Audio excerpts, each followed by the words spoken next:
Hello, I'm Andrea McKay and I'm part of the Hotel Marketing Association Committee. And I'm joined today with Claire Bell, one of my colleagues on the committee, who will be handling all of the questions that you send through to us today. Just whilst we're waiting for a few people to join, familiarise yourself with the Q&A box at the bottom of your screen. This is where you can put any questions or comments that you have for the panellists, and Claire will be able to ask the speakers those questions at the end of our presentations today. So welcome everybody to this HMA webinar. The Hotel Marketing Association is the only dedicated body for hotel marketers in the UK, providing support and inspiration for hotel marketers and the wider industry seeking guidance and insight for their businesses, and bringing our members engaging events to support them in their learning and their career development. So we invite you to switch off all distractions and give yourself the gift of learning for the next hour. And I'm now going to introduce our first speaker, which is Josh from Law Creative. Law Creative has specialised in hotel marketing for over 20 years and have worked for brands including Intercontinental Hotels, Holiday Inn, Marriott, Travelodge, as well as individual hotels such as the Cumberland, the Royal Horse Guards and the Grosvenor.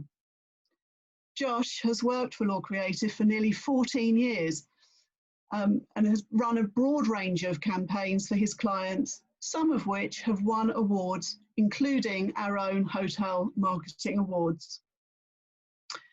Law Creative have also kindly written a number of blogs for the HMA, which you can check out on the HMA website. So Josh, welcome, and over to you. Andrea, thank you very much. Well, thank you, Andrea, for that kind introduction, and thank you everyone for being here today. Just going to get control of the screen and begin taking you through the presentation. So, not going to dwell on 2020 and what a year it has been for the industry, what a year it's been for everyone, and certainly as a leisure specialist agency, we felt it too. But really, just to say up front, isn't this picture kind of depicting where we all want to get back to? You know, busy hotels, busy lobbies, lots of business, lots of people back out in the world doing what they want to be doing. So like I say, this presentation and the information I'm about to share with you will not be dwelling on this at all, but just thought it was worth kind of reflecting on that for one brief moment before beginning.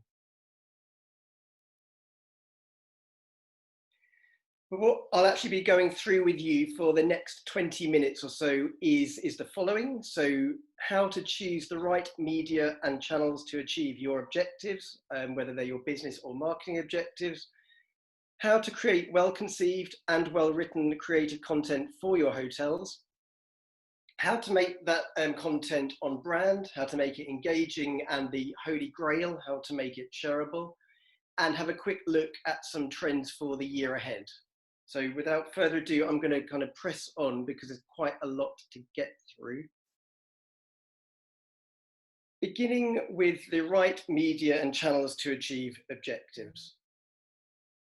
So before kind of going into a little bit of a guide that we put together for you, I just thought it was kind of worth taking a step back and reminding, as I'm sure we're all so familiar, but the digital world that everyone is now so enveloped in, how hard it is to generate share of voice when there's so much competing entertainment and fake news and other advertising and people competing. So every second on digital, you will see 952 posts published on Instagram, over 3.8 million queries answered by Google, and that's every second, over 8,000 tweets on Twitter, and collectively with 4.5 million blogs published every day.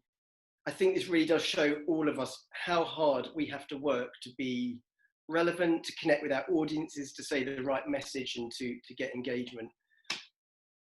So What we've done at Law in preparation for the session today is we've put together a step-by-step content creation and content distribution guide. Now, I haven't actually got time to go through all of those steps in detail today, and I don't think anybody wants a massive lecture this morning. So what we'll do afterwards, on the right of the screen here, you'll see a picture of that guide. We'll circulate that afterwards, so you'll have a load of hopefully really useful details about each step, and we'll always just a phone call or a click away if ever you want to talk any of it through. But very briefly, what this looks at is, I'll just quickly run through the nine steps for you. When we're talking about content creation and we're talking about content, we're talking about creating and distributing any kind of creative content that will go live on digital channels through either an owned, an earned, or a paid channel. So I'm sure, again, everyone will be familiar, but when I talk about owned, it would be your website, your social channels, and your email, those channels you have complete control over. If it's shared, it's more to do with your social channels and actually getting, almost like PR, and getting people to speak about your brand, influence, etc. And if we're talking about paid, that's where you're boosting content, you're doing actual advertising on Google or on your social channels, etc. So step one, audience profiling. What we'd suggest you're doing here is kind of collecting demographic data based on Google Analytics, based on your email databases, and based on looking at your social channels and people and consumers who are active, so that you can really kind of pull together who are the, your main customers that are already loyal, who are already engaging. And from there, you could start coming up with persona guides. So maybe 2 to 3 different personas where you take a much deeper look at who you're trying to connect with. And in this step, you can even go as far as to do polls on Facebook or Instagram or SurveyMonkey, where you start connecting with the audience to ask them what they want to hear more about.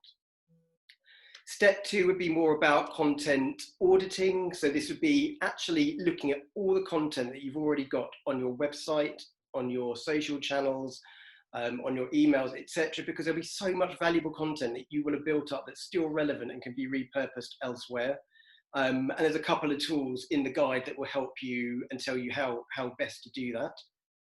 Step 3 becomes a bit more about channel selection. So this is coming back to the earned, owned, and paid channels, as I mentioned earlier. Step 4, which is content type. This is kind of going back to where your audience actually is, thinking about the different types of content you should be creating to connect with those audiences. So you might want to go and do a Facebook page and a Facebook campaign, but are your audience actually spending time on that platform? But we do know, for example, that 50% of buyers are currently using blog content to research before buying. And actually, when you put a blog together, the amount of deep dive content you come up with can then be repurposed elsewhere. So they're a good place to start. I know infographics are really good to make details and statistics engaging. Film is always great for attentive and engaged audiences. So there's lots of types to choose from. And again, in the guide, there'll be lots more on that. Then moving on to step 5, a little bit of the, I guess the main part of the whole framing. Once you've done your homework and you've got to this point, this is really about looking at all the different digital metrics, I suppose, that you can use, but actually not just reporting on click-through rates and shares and likes, but bringing them back to your marketing and your business goals. So for example, if your business goal was to increase brand awareness, you would be looking at metrics such as impressions, visibility, impression shares, and brand lift.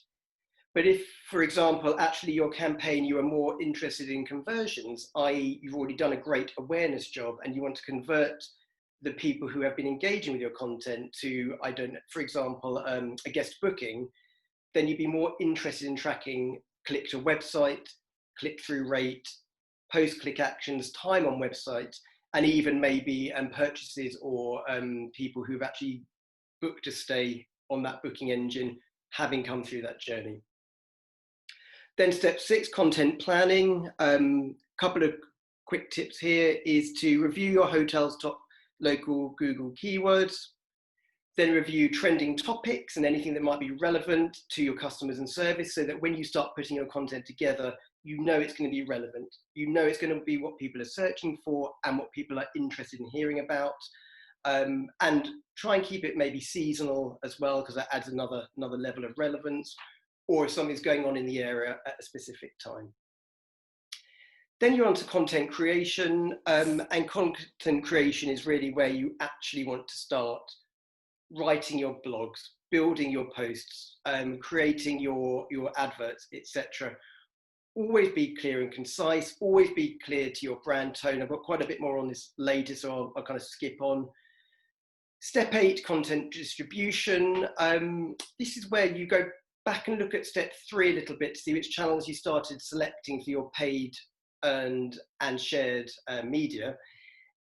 A few tips from us here would be, if you're going to look at Facebook, that's really good for building communities, and it's actually got the best-in-class targeting of all of the all of the digital channels. Instagram, which is massively on the rise, and I'm sure everybody is more than familiar with, but it's absolutely great for sharing rich photography and very visual content. They've now got Reels on their platform, so it's kind of competing with the YouTube in terms of showing kind of video content as well.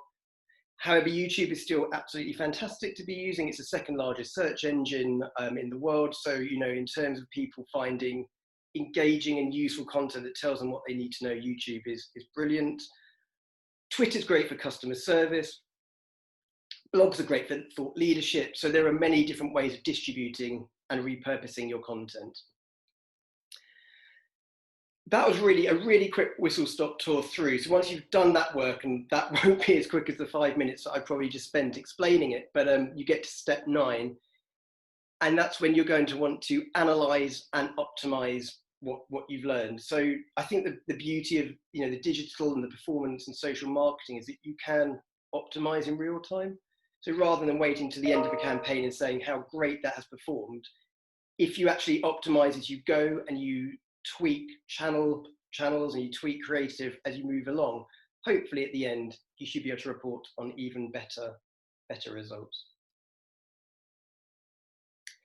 Here's a couple of just to lighten things up after a bit of a run through there. Here's a few different examples of hotels doing this really well and quite fun, and some engaging content. So hotels that allow pets is on the increase, and the Hoxton have kind of piggybacked on this trend, and they've actually delivered, you can see on the top left there, a website that is all in woof woof bark bark language, and you can translate that to human language so that people then know how to book and how to engage and go and spend some time with their beloved pet at the Hoxton. But I think once you see that, it's really memorable, much more memorable than another website that says pets welcome. At the bottom there, Marriott Bonvoy, podcasts are massively on the rise. Again, I'm going to come on to a few trends a little bit later, but they've really got involved in curating a lot of their detail through podcasts. Airbnb there, they did a really fun thing last year where they posted Barbie's Malibu Dream House on their listings. And I think it got so much engagement of Barbie actually curating that herself, and people thinking it was a real listing, but actually it was a bit of a PR stunt with Mattel to celebrate Barbie's 60th birthday. But the engagement based around that was really big. I think people just welcoming some kind of light entertainment and memorable content.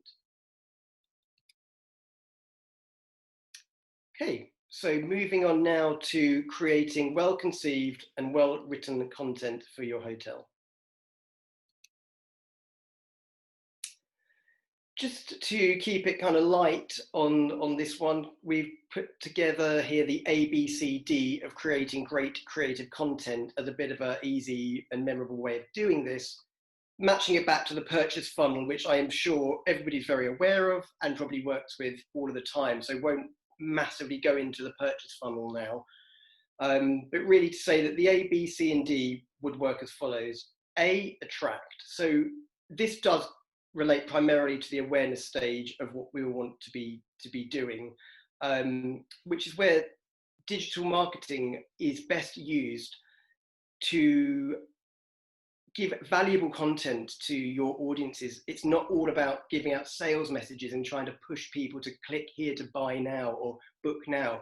It's about enriching people's lives with kind of entertainment or useful information that makes their lives easier and connecting with people. And that's how you drive the awareness, and that's how you attract people in to begin with. So some tips there on attracting. If you're doing a film, it's all about the pacing of that film. It's about the framing of each frame that you see. It's about telling a story, using people in your creative, because of course people connect best with people rather than empty spaces. Surprise and delight with your creative, and be unexpected and relevant. And we'll show you a very brief case study on that in a second. The B is about being on brand. So obviously everything that we do wants to, increase our inherent brand value by being consistent and sleek and use our brand in the right way visually. But this is equally about staying true to your brand personality and your brand vision, missions, and tone. And then after you've attracted and done the brand piece, that's all, that's all well and good, but you've still got to actually connect with your audience. And this is where more emotive factors come in, like storytelling, action, humor, intrigue, character. There are many different and relevant ways of doing that based on your brand and your objectives you're setting. And once you've done all of that, and you're lucky enough and you've done well enough to get your audience's attention, we need to tell them and be direct what we want them to do. What do we want them to do as a result of seeing and engaging with your creative? So as I just mentioned, this is an example of a campaign that we worked on for Radisson Blu a couple of years ago. We're really proud of this, and I think it is a really good example of what I was just talking about, because this campaign is a meetings campaign, and it was all about increasing meeting bookings in the Radisson Blu hotels. We had conducted a lot of market research, and we had a lot of insight into these bookers, and we knew how important for them the technology is, how important the F&B is, how important having the stationery at the hotel is, and the space in which they can, how they can lay out the space and engage with their audiences. But we knew that the very most important thing to these people, these bookers who are actually going to be running the meetings on those days, was to have the support from the hotel to allow that person to shine, to take kind of center stage and give their seminar or give their product launch or give their training. They wanted to know that they had nothing to worry about, whatever their story might be. So we conceptualized some really creative stories, as you can see on the screen here. Didn't massively really matter what those stories were. It was about making them really, as I mentioned earlier, unexpected. So they grabbed people's attention. And then we could, once we got their attention, we could explain that story to the audience. And that worked really well. And in fact, it was a winning campaign by the HMA, based on, I think it was the most creative campaign by an agency that year. And that came back to the insights and the market research that we generated. But I think a really good example of unexpected yet relevant creative. Now moving on to how to make content on brand, engaging and shareable. Making content on brand, I'm sure probably preaching to the converted here. Everyone, I'm sure will be doing this, but it is part of the importance of this part of the session. When making content, whatever content you're doing, whether that's offline content or digital content on brand, always consider and bring it back to your brand values, your vision and your mission. So you're speaking from one tone, and you are always representing that brand in a consistent fashion. And that will come back to your very idea and even the channels you select. If you are going to work with ambassadors and influencers, make sure that they share similar values and connect with your audience as well. And then there's some guides there about how to keep things looking on brand as well, like logo, strapline, color palette, etc. When creating engaging content, you want to be original. There's no, it's not always what you do, but the way you do it. You want to be actionable, tell people what you want them to do. You want to be accurate, so use statistics and update information that are relevant to your audiences. Tell stories, as I mentioned earlier. Really make your audience think, so that they interact with your kind of creative and go on that journey with you. Keep it relevant and be visual, and keep it fresh. An example of this is a creative challenge we've had as an agency, whereby car parts, we work for a huge global automotive giant. And when we first started working with them, we thought, wow, this is going to be a creative challenge. How do we take car parts for used cars and make them creative and make them desirable? But we found out that this particular brand, Saks, who sell shock absorbers and brake components, they have very innovative and very premium credentials, and they've actually been associated with motorsport for over 125 years. So we leveraged this motorsport connection. We did a huge piece of brand work, which unfortunately I don't have time to go into with you all today, but absolutely, if anybody had any questions, we can talk further on it. But we worked with a number of influencers and performers to get our brand across to people and connect with our audience. One of them being Billy Munger here, who you might be familiar with as a British racing winner. He's 21 now. Unfortunately, in 2017, he lost both his legs in an accident, and he powered on, won the F3 in 2019, and he did a fantastic job of working with us to share, engage with our audiences, and helped us boost the performance of the campaign to the fact that we got 2.6 million views of the videos, and people were watching 90% of that content, showing how engaged they were. And I think if we had just taken those products that I showed you before and put them into a frame and just said, buy these products because they're the best performing, you would not have got anywhere near those engagement levels. So when making content shareable, start with maybe the obvious in terms of using the channels that are easy to share, like email and social. Make content that is unique and relevant, useful and enriching, entertaining and emotive, because they're going to boost your chances of making people share them. And there's some popular content types here as well, such as memes, which are, I think they're shared by over 55% of 15 to 35-year-olds every week. So, and that's on the rise. So that, they're very, very popular. Current events, you can even tell people to like your content and share if you, which is quite an easy engagement. So there's some good ideas there.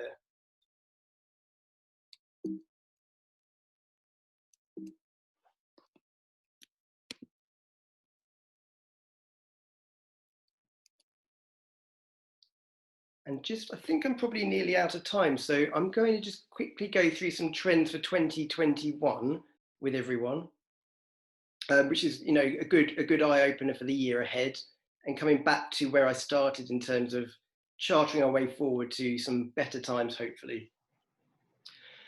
So trend one is the collision of social and performance marketing, which is very much driven by the decline of organic reach, which I think is proving a challenge for marketers. And in 2020, 44% of marketers use paid search for conversions, and also that's just behind brand awareness. And that's because all of this, the digital work is providing concrete ROI. And for B2C marketing specifically, we can see that 60% are doing brand building, and 40% are doing that kind of sales push further down the funnel. And the Shangri-La in London, they're a really good example of where they have concentrated a hotel reopening by using short film, and they boosted that film across channels, so paid marketing and social. And they've used user-generated content and kind of credited the originators and put it all together. So they're a really good example of someone who is doing that well in combination. More on that in the guide as well.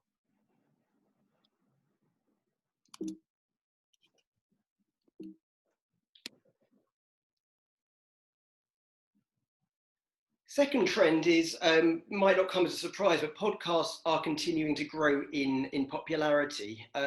They've been growing in popularity for some years now, but actually right now, I think this is increasing, probably as people are spending their time quite differently at the moment.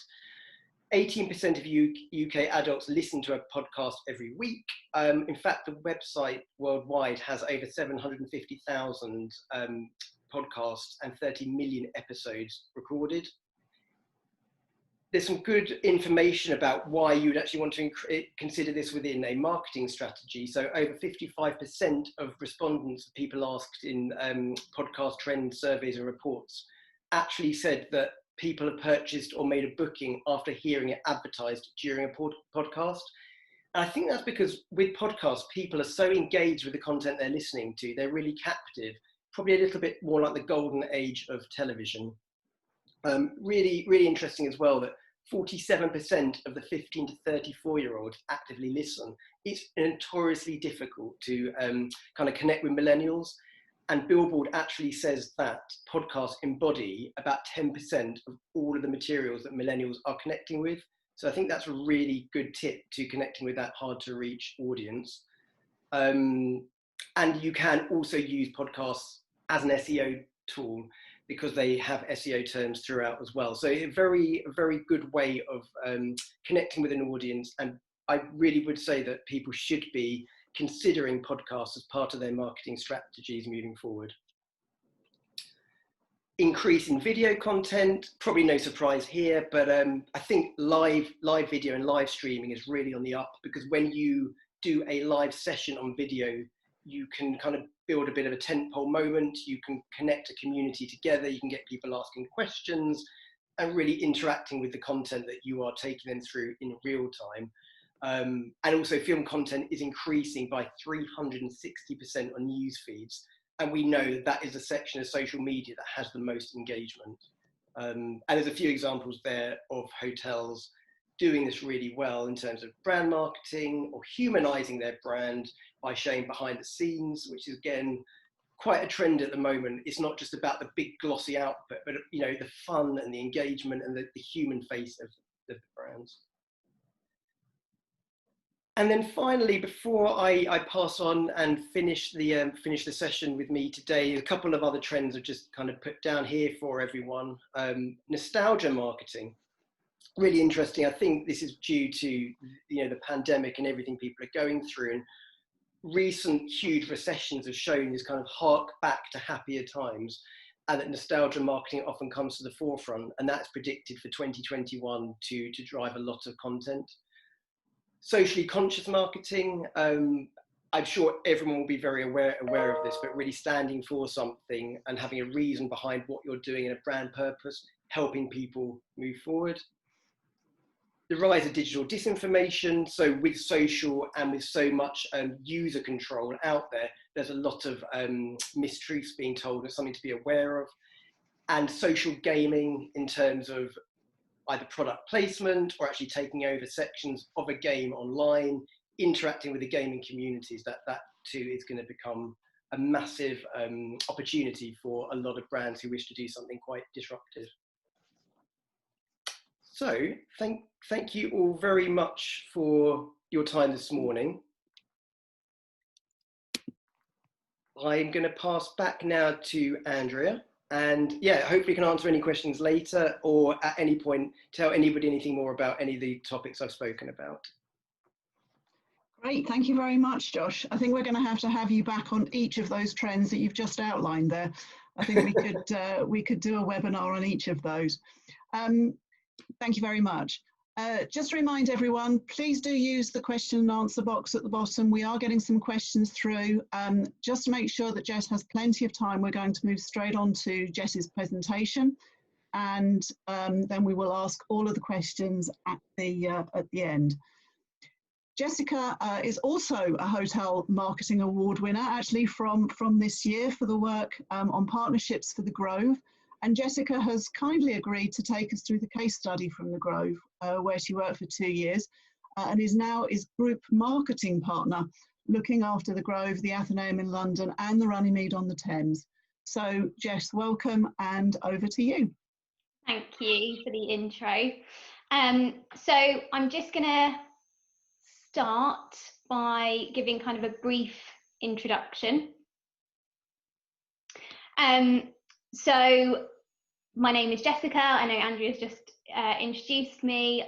As she said, I look after marketing for Ralph Trustees, which includes the 3 hotels. So today I'll be running through some content examples from the Grove, which will hopefully bring to life what Josh has just been through. So for those of you who aren't familiar with the Grove, it's a hotel set in Hertfordshire it's quite a large one. We've got 215 bedrooms, 2, soon to be 3 restaurants, a spa, a golf course, and a range of meetings and event spaces.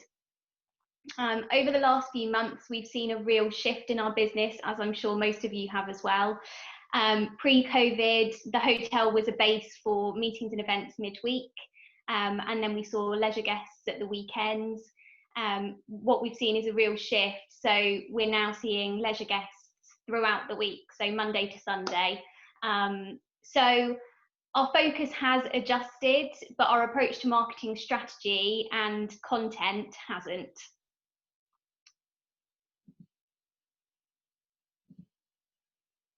So content and where to start. So to get to the point where you're thinking about content, you almost need to go back to basics and your fundamental purpose within the business. The overarching business objective for, I'm guessing, all of us will be making profit. And each department that will filter through in a different way. As you all know, for marketing, it's about doing so through the brand. So I know Josh went through the kind of 9-step guide, and I think really that hopefully these examples will just bring that to life. I think what we found is it's about knowing who you are as a brand. So your position, your mission, your values, but ultimately it's about knowing your guests.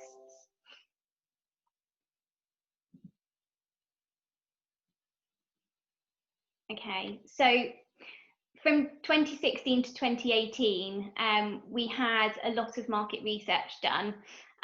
So we worked with focus groups, we had data analysed, we held interviews, and that was interpreted by a brand agency. And what it resulted in was a comprehensive brand ladder. It pinpoints the Grove's brand and the guest types with a breakdown of who they are and their needs. So I've kind of shown you the template here of what we've used, and our brand position is London's inspiring country escape.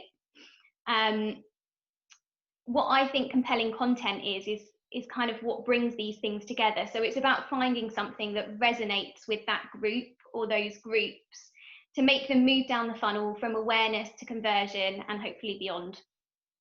To help dream up the creative ideas that bridge that gap between brand and guests, we found that agencies really are invaluable.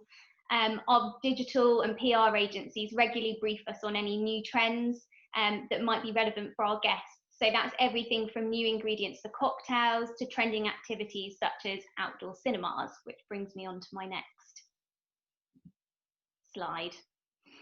So back in 2018, our digital and PR agencies had both flagged to us that there was an interest or an increasing interest in outdoor cinemas. So searches and also kind of PR trends and things that were being published via various publications. There were also conversations going on within the business about if this is something that we could deliver and how we would deliver it. Now, looking at the Grove's brand, an inspiring country escape, and our guest types, which all have a need to really kind of relax and reconnect, an outdoor cinema felt like the perfect opportunity. And so Secret Garden Cinema was born. Although it's kind of an activation, I guess, rather than a piece of content here, it was an integral part of our marketing strategy. So there was various pieces of content that we produced to support it. When creating content in any form, it's always really useful to explore partnership opportunities, as I'm sure most of you will be aware. So as well as sharing the workload, it helps with brand exposure and data collection. In this case, Everyman felt like the perfect fit. with a well-aligned, shared values and a very similar guest profile. We worked together with Everyman and the teams around the business to create packages which were designed with our guests in mind. So we had dining, spa and overnight breaks, which included tickets to the cinema, and we had matinee performances for families and evening screenings for kind of couples and groups of friends. This is just one example, but hopefully it highlights the need to really work across the business and indeed across businesses to create content that flows through the customer journey. So when our agencies flagged to us that there was this interest in outdoor cinemas, we could have gone away and written a blog post about perhaps some local outdoor cinemas to visit. But I think what makes it really engaging and really compelling content is when you're able to deliver that and you're able to combine it with a call to action which meets your business objectives, which in this case it did. Obviously that example is kind of all singing, all dancing, but I think the same applies to even a smaller piece of content. So if you're producing a recipe blog post based on a trending ingredient, I think it's just worth considering how that will flow through the customer journey. So having it on your menu will then mean that you've got a call to action to book a table to experience it yourself.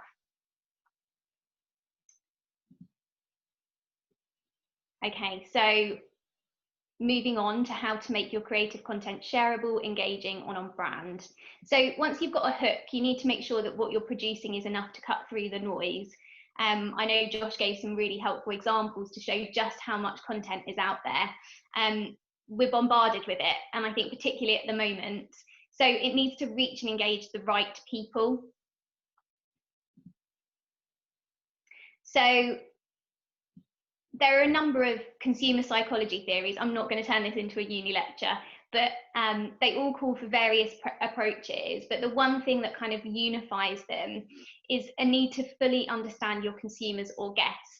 So what you personally might think is a really, really nice image, it won't necessarily result in conversions, particularly if you aren't your target audience. I think this is something that I see a lot across industries. Is, you know, you have teams, marketing teams, who are producing content which is lovely, really nice, and I think for them they probably love it and it's what would make them convert, but it isn't perhaps what their customers would want. So I think it's just really important to always bring it back to that. So I think it's really about delving a little bit deeper and finding something that engages people or resonates with guests on a more emotional level. For images, we look at styling, the use of models and behaviour to ensure that it's emulating an environment that's compelling for the audience we're targeting. So it's not necessarily about showing people that you think are your target audience. It's more about scene setting and showing an environment where they can really picture themselves and they want to be. Well, that's the approach that we take.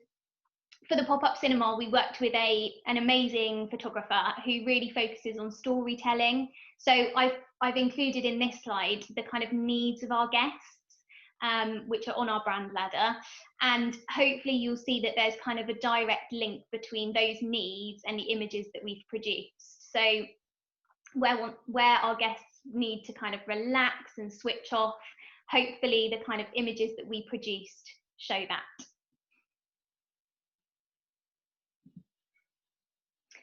So I have got a video here, but I'm just really conscious of time. So what I might do is I might skip through. If you want to look at this video, it's on YouTube. It's on the Groves YouTube channel, and it was the video that was produced to support this activation as well. So the pop-up cinema. So if you search on YouTube for the Grove and you look at Secret Garden Cinema with Everyman, you'll be able to find it, and hopefully you'll see that, you know, these kind of needs of our guests are also reflected in the video content that we produced. And I think actually video content can be really useful because you can meet various needs in one piece of content. With images, you tend to have to have kind of a selection to do so. And I think as well, blog content is really great for engagement and as well kind of meeting various needs with one piece of content.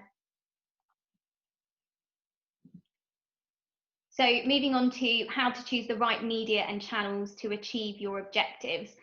I mean, having insight-led content is the first step. Making it engaging is the second, but if it's not being seen, you're not going to really achieve very much, and you're definitely not going to achieve all of your objectives that you set out for your campaigns. So we take an integrated approach to distribution methods. Hopefully you're able to see this slide okay. I realise that the fonts are quite small. But as well as improving reach, sharing content across channels makes users more receptive to it. So there's actually something called the Reticular activating system, which is essentially your brain's algorithm for sorting through information and prioritising it. If you've seen something once and you've thought about it, you're more receptive when you see it for a second or third time. So a good example of this, completely unrelated, but if you're thinking about buying a new car and you've thought about a certain brand, you will have noticed that suddenly you're seeing them everywhere, and that's because you're activating this part of your brain. And it goes, the same thing goes for marketing and sharing content. So people see it again and again, and they are more receptive to it. So looking at the distribution methods that we use, we almost use a bit of a tick box system. So we will make sure it's shared on our website and signposted on any relevant pages. We work with third parties. I think it's really important to remember that third parties have content plans to fill too. And as one of their kind of stakeholders, they'll be really keen to hear what you've got going on. So it's always worth sharing it with them. Paid activity, social media, email campaigns, PR, so both in terms of press releases and also media visits, and print advertising, and finally printed collateral. I think printed collateral might seem a bit old school, but I think there's definitely still value in it. And if you're producing it for people who are already on site, I think they're already slightly further down that funnel. So it's just another way to get something in front of them and hopefully help them convert. Our website content is always the most generic, as that's where all our call to actions lead to. So whether we're sharing it on a piece of collateral or a social media post, our call to action would always be to visit the web page. The reason being that obviously then we can track it on GA and we can see where various people are coming from and how successful they've been. The content for the other distribution methods we tailor based on audience. So a good example of this for the cinema is that we work with various third parties, and some of them are particularly for families or parents. So when we were sharing the content of the cinema with them, we just made sure that the copy they were receiving was relevant for their audience. The images included children or families. And yeah, I think it's just about tailoring it really so that it's just more relevant. To ensure consistency, this is something that Josh touched on actually, which is so relevant, which is the groups, or not the groups, but the brand personality. I think having a brand personality as a frame of reference just makes it, all of your content, really consistent. It's a way of humanizing your brand. If you've not created one, I would really, really suggest that you do so. And it helps with everything from kind of tone of voice to imagery, styling. And I think the best way to kind of, I don't know, talk about this is you as a person will present yourself slightly differently if you're with a group of friends, the way that you're talking, compared to, say, your grandparents. And the same can be applied for brands. Although you're adjusting your kind of tone, you're still staying true and authentic. So I think, yeah, that's something that we found very useful and we do use.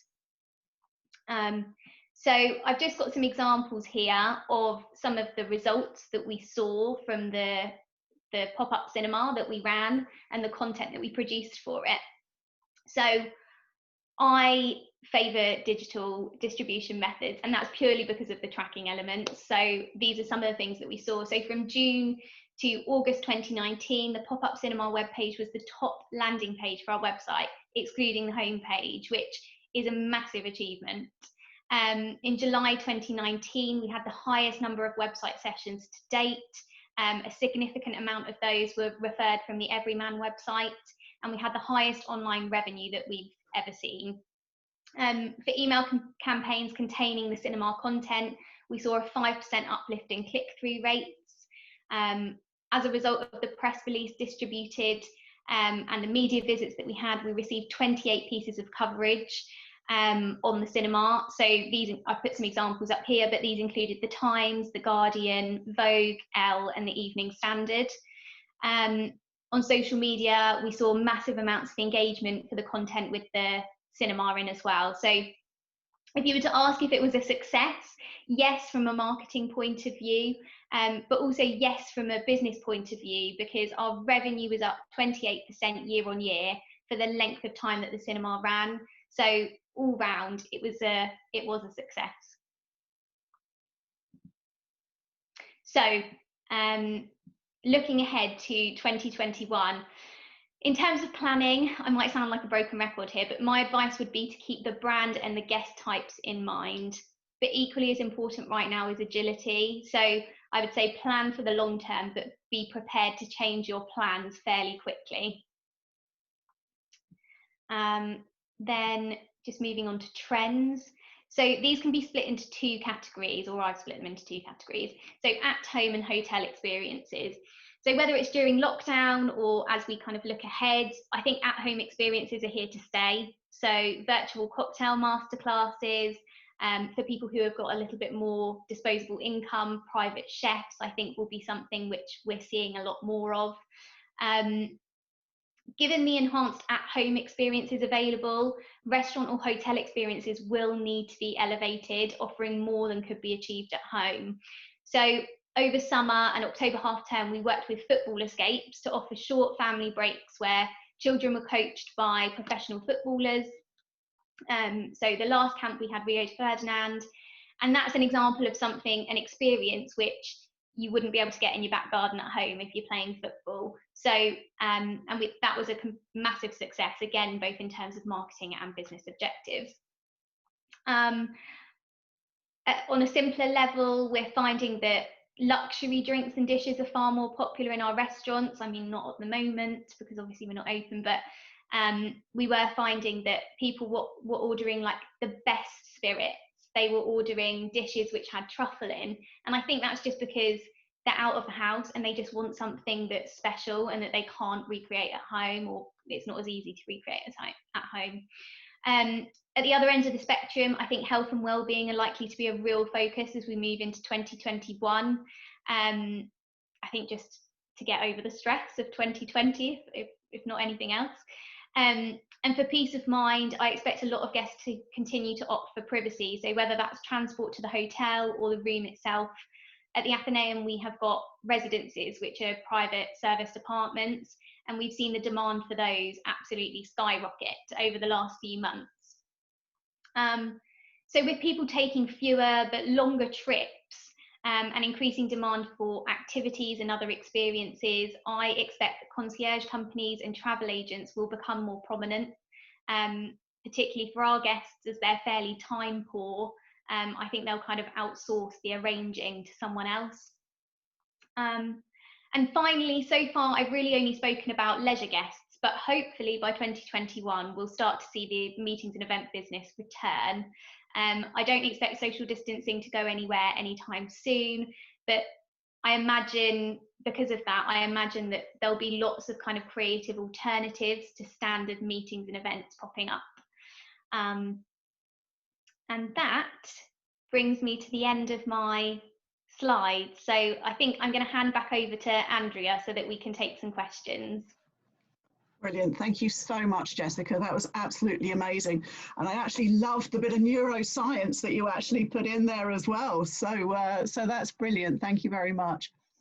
So we're going to actually come on to questions just in a minute. And I think we have had a couple of questions come in.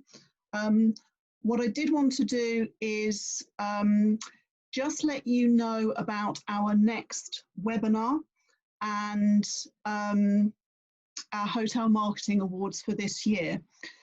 So Although it's been a difficult year for the industry, the HMA still want to celebrate the success of individuals and hotels who have achieved outstanding marketing this year, and recognise leading talent with the Young Hotel Marketer of the Year and the Young Agency Marketer of the Year. We do this through the HMA Hotel Marketing Awards, and I'm pleased to advise we'll be shortly launching the categories for 2020, which have been adapted for the times that we're experiencing and the year that we've had as an industry. In fact, we are preparing our next webinar, which is going to all be about entering awards and why entering awards should be part of your marketing strategy. And that will also be a great opportunity for you to speak to a couple of people that have actually been involved in the awards in the past and ask all of your questions with regards to entering.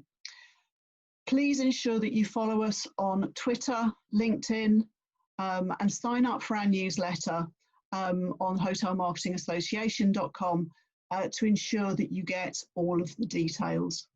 I would also ask you that hopefully coming into the chat before the end of the webinar will be a survey, and we would love you to actually complete this for us, especially the bit where you can tell us what it is that you are wanting to hear more about from our HMA webinars. Some lovely trends today, so if any of those have piqued your interest, then please do let us know. So I'll ask our panelists, I'll stop sharing my screen, ask our panelists to come back to join us. So Claire, do we have any questions for our panelists? Yeah, thanks, Andrea. So we had a couple coming in. The first one was actually right at the start of Josh's presentation, so we need to cast our minds back now. And a question from Pamela regarding, she mentioned that she's intrigued to see KPIs and goals as step 5 rather than step 1, and she was asking what the rationale is for that, please. Oh, okay.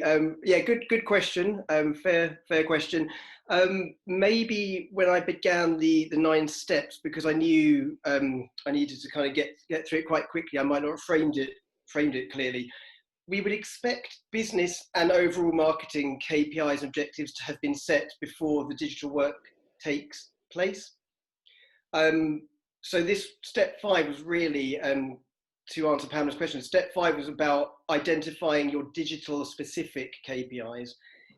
And those KPIs, as well as being influenced by your marketing and business objectives, they might also be identified by the channels that you are able to use, because you can use different objectives by channel, and also by some of the audience connection work. So in honesty, you probably could do that work a little bit earlier, but it's probably best to try and get some of those channels identified beforehand to really set the ones you can answer. Great, Hope that answers that. And just one more question for you before I hand over to ones for Jess. One question we had was, do you have any recommendations for content planning tools? Just bearing in mind, you know, budgets, and I'm sure are going to be a little bit tighter for next year, but are there any good tools that you would suggest? There are actually a number of tools out there, and we've, I think, as I mentioned in the presentation, we've created a little guide that we're going to be able to give out to all the attendees today, and there's some outlined in there. So there's one called Screaming Frog, great name, and that basically helps you collect all of your top performing content and put it into a spreadsheet and identify it.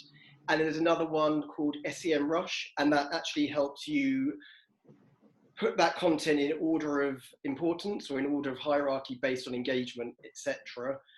There's a kind of project management tool called Trello, which is really good as well. I don't know if anybody's familiar with Trello, but it's a really good way of getting anybody who's participating in a project their engagement, and it's a really good way of kind of identifying and sharing tasks, etc. As is, I think, Google Sheets and Google Documents, which in real time go a long way as well. Yeah, there's a lot of tools out there. Great, think that's another blog topic for us as well for the future. Great. So question for Jess now. How far out would you typically plan your content strategy in a normal year, of course? So in a normal year, what we tend to do is we will kind of plan it a year out. So unfortunately, with the timing of the pandemic, we were just about to go into our new financial year. So we had our new all singing, all dancing plan ready to go. And then obviously that had to be put on hold. So I think, yeah, I would say a year out, you can kind of plot in your kind of key content that you're going to be producing. And then I would say, particularly with social media, there's definitely value in kind of looking at it much, much closer to the time, because I think real-time content has such value on social media and it makes it feel more real. So I would say, yeah, kind of planning a year out, but then some of the more specifics we just refine and fine tune as we get closer to the time. Great, thank you. And one more for you that we had. So how do you handle marketing multiple properties within the group? So you mentioned that you look after 3. Do you tend the messaging very distinctive, or do you try and really cross-sell across the group? So in short, it's a challenge, but it's fun. But it's really, really good fun, and I think quite rewarding to work across multiple properties. We are a small team, so there are 4 of us looking after all of the marketing activity for the 3 hotels. And I think what we find is that the guest profiles actually are quite different for the hotels. So typically we would keep them quite distinct. That said, pieces of content can be adjusted. So for example, if we do see that there's a trending ingredient and we're creating a recipe blog post,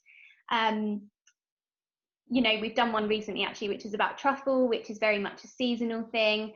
That piece of content, the kind of the bare bones of it, if you like, that can be adjusted to suit the relevant audiences. So I think it's just about then looking at the kind of copy we're using around it, the imagery that we're using to support it, so that it's designed for the guest that we have at each of those hotels. Great, thank you. And the last question for both of you, I think this is a key one that everyone's going to be asking, but what recommendations do you have for breaking free of you know, the world of COVID and getting past all of the days with all of the messaging that we're going to be seeing for next year? What a question. No, big question. Good one. Josh, do you want to go first? It's a good question and very, very difficult to answer, because I think, Jess, you used the word agility earlier, and I think it's almost the perfect answer to that question, because the feeling that I've had throughout, and I think the industry has throughout, has been that you can try and push that agenda as much as you want, but people out there are going to be reacting to what's actually taking place, however they are reacting, and you need to stay relevant.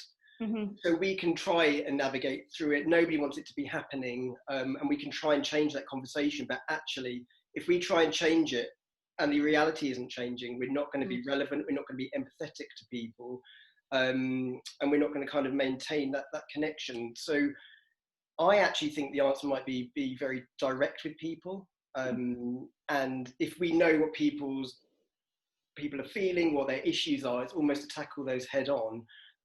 Try and remain positive and hope the agenda changes. But I personally think that we'd need to stay relevant and continue riding what's actually happening.